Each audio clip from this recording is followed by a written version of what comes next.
در شهر خوجند مسابقه جمهوریوی اوید به کمانوری برگزار گردید. این چاره‌بینی ورزشی طبق نقشه چاره‌بینی‌های کمیته کار با جوانان و ورزش نزد حکومت جمهوری تاجیکستان و فدراسیای کمانوری کشور با مقصد دریافت بهترین ورزشکاران جوان و کلانسال راه اندازی کرده شد. در مسابقه 17 نفر ورزشکار از شهر دوشنبه و ولایت سوخت اشتراک نموده بین هم سبقت کردند.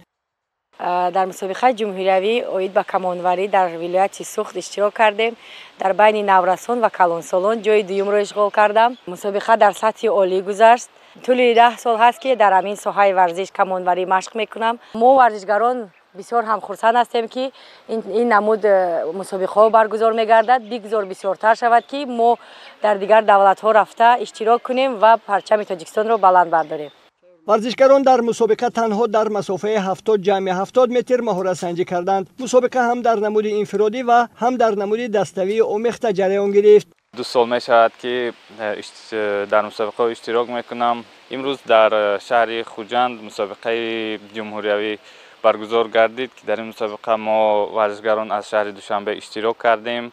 در بین جوانان روز یکم مسابقه به فینال برآمده. در فینال جای دوم را اشغال نمودم. در نمود دستوی جای یکم را اشغال کردیم.